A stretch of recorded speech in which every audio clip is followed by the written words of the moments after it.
qui a été tué à balles réelles.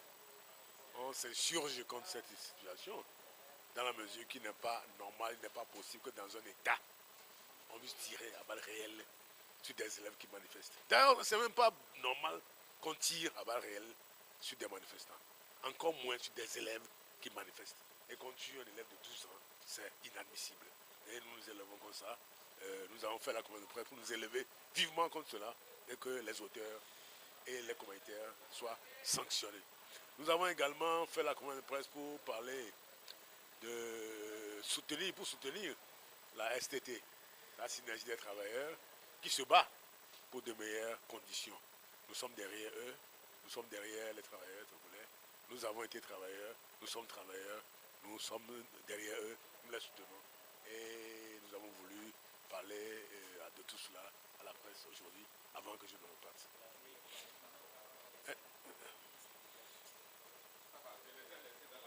Elle n'est pas terminée. Nous sommes allés à l'Élysée, nous sommes allés au Quai d'Orsay, c'est-à-dire aux affaires étrangères. Nous sommes allés à l'Union européenne, à la Commission de l'Union européenne. Nous sommes allés au Parlement européen. Nous avons rencontré la diaspora. La coalition arc-en-ciel est allée en Allemagne. Nous avons prévu aller en Allemagne hier. Malheureusement, il y a eu un dysfonctionnement. On n'aura pu y aller. Mais dès que je serai de retour là-bas, il est possible qu'on y aille. Et nous allons rencontrer la diaspora togolaise à Paris et en France le samedi. Il y a eu une grande rencontre avec la diaspora le samedi. Et je serai là pour justement assister à cette rencontre. Il est prévu également une rencontre à Bruxelles. Il y a déjà une rencontre à Bruxelles entre la coalition arc-en-ciel et la diaspora togolaise. Il y aura une seconde rencontre à Bruxelles le 27 avril. Et je pourrais vous dire qu'il y a deux délégations, mais c'est un langage commun. C'est exactement la même chose que nous répétons. Quelle que soit la délégation qui passe en premier et en deuxième, c'est le même langage que nous tenons. Nous avons convenu d'avoir exactement le même langage. Et les deux délégations, au contraire, sont opportunes pour renforcer ce que nous disons. Que une délégation passe, l'autre délégation vient renforcer ce que la première délégation a. C'est une stratégie que nous avons adoptée. Je vous remercie. Nous avons présenté la situation du Togo. Et vous-même, vous savez ce qui se passe. Nous avons présenté exactement ce qui se passe au Togo. Et nous disons qu'on ne peut pas avoir d'élection dans ces conditions-là. On ne saurait pas, on ne saurait faire aucune élection dans ces conditions. Et nous exigeons, nous avons dit partout où nous sommes passés, que nous exigeons des élections transparentes. Et pour avoir des élections transparentes, il faut nécessairement qu'il y ait un dialogue au cours duquel nous allons débattre ensemble des conditions de transparence de l'élection.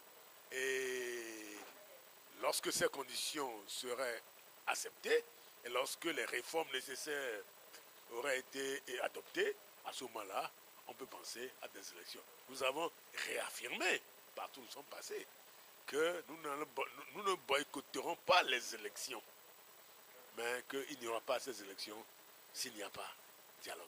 Je le répète, je le dis, il n'y aura pas d'élection s'il n'y a pas de dialogue. C'est clair, c'est net, nous avons répété ça partout où nous sommes passés, nous continuons de répéter, partout où nous irons, qu'il n'y aura pas d'élection sans dialogue, sans accord, sans consensus. Parce que nous ne voulons plus qu'il y ait des morts à cause des élections. En 2005, nous avons compté à la Ligue 1114 morts.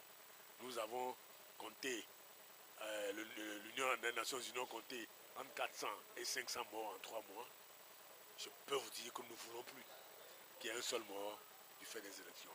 Et pour ça, nous exigeons qu'il y ait un dialogue, qu'il y ait un consensus avant l'élection. Sans dialogue, sans consensus, sans réforme, il n'y aura pas d'élection. Point barre. Ils nous comprennent.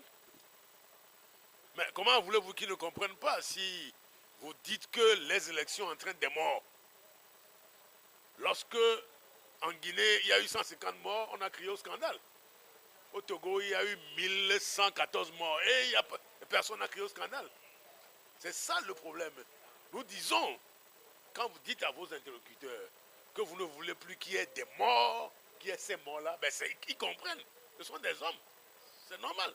Et quand vous leur dites que pour qu'il n'y ait pas de morts, il faut un compromis, il faut un dialogue, il faut un consensus, c'est tellement clair, c'est tellement simple, c'est tellement évident que tous nos interlocuteurs comprennent ce que nous disons.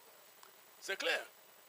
Au risque, parce que s'il n'y a pas ce dialogue que nous exigeons, s'il n'y a pas ce consensus, qui sait, on pourra peut-être être débordé par d'autres personnes qui n'utilisent pas les mêmes méthodes pacifiques que nous. Ça se peut. Nous ne voulons pas ça non plus. C'est pour cela que nous exigeons un dialogue maintenant. Le dialogue s'impose pour qu'il n'y ait plus autant de morts dans notre pays.